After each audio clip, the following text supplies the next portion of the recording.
Well, hello, ladies and gents. Robert Sykes, KetoSavage.com. Today, I've got another AMA Ask Me Anything episode for you. This one's all about refeeds. But before we dive in, let's roll the intro.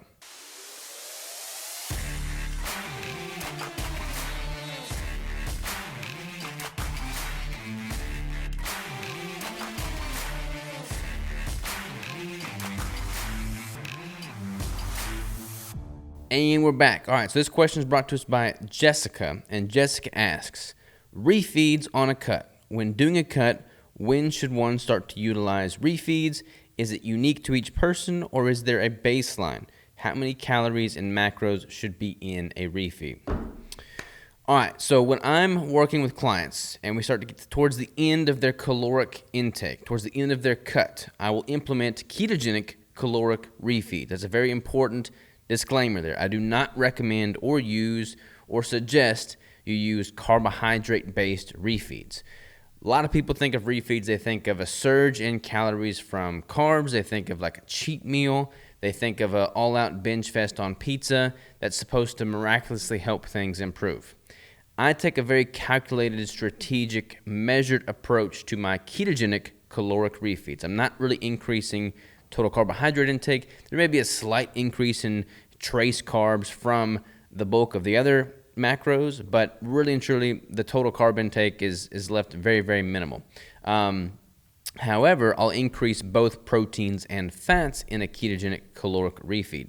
Now, the benefits and the purpose of a refeed. So when your calories are getting pretty low, you've been dieting for quite some time, as is the case with myself and my clients when we're going through a prep.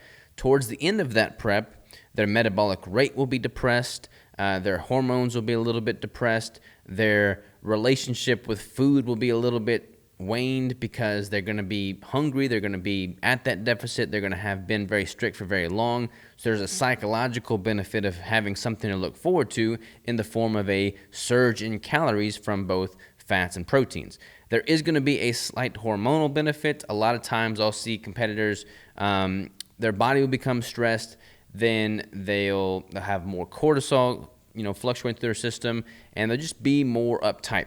They'll be holding on to more water retention. They'll have a surge in calories, and counterintuitively, they'll actually see drop in scale weight the following morning. That's not always the case, but it oftentimes is the case. And what's happening there is for many different reasons, but one of which is their body and their brain are simply able to relax, take a deep breath, basically. Their cortisol levels drop. They kind of return to more of a parasympathetic instead of a sympathetic nervous state, and that relaxation causes a flush of excess water retention. So that's where that drop in weight temporarily occurs from that surge in calories. From a metabolic standpoint, you can get a slight and a very acute increase in temporary metabolic rate from jumping up the calories there strategically.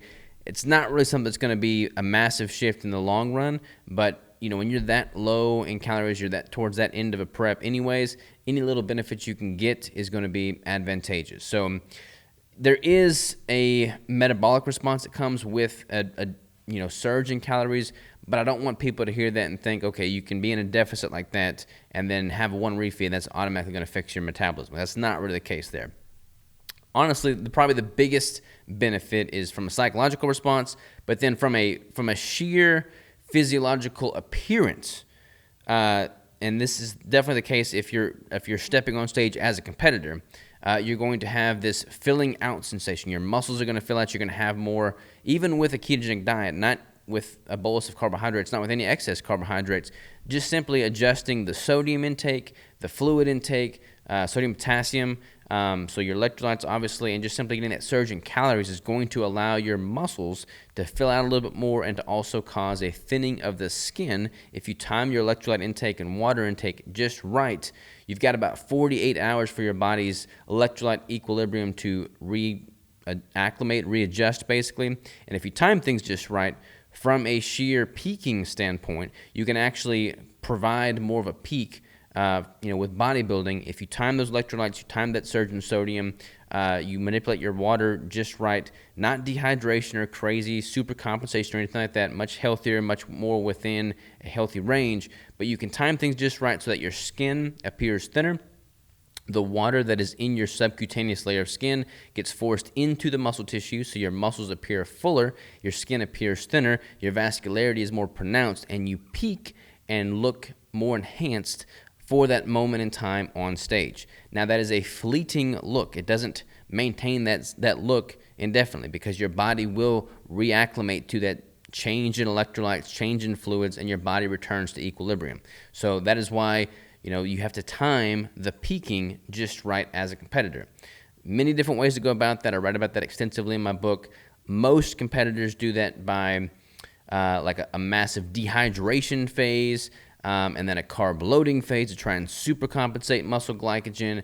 But you risk spilling over when you do that, and a lot of competitors risk really bad dehydration, and that's the last thing you want to do if you're trying to bring out fullness in your muscle tissue, because if your muscles are incredibly dehydrated, they're going to look very flat, so you don't want to do that. And if you do things properly and you don't have to go do crazy extremes, which ideally is the case if you're dialed in and truly lean, then you don't have to do those risky maneuvers, and you can just be much healthier and bring a much more polished look to the stage. But that's not really going to be the case for people that are just simply trying to lose body fat and they're not peaking for a photo shoot or a competition day. So for those people, simply having that refeed allows for the cut process itself to be more sustainable. They have that psychological benefit that comes from having a surge in calories to look forward to. They do have that slight metabolic benefit, especially if you do things, for multiple weeks. And you do have that slight hormonal benefit as well.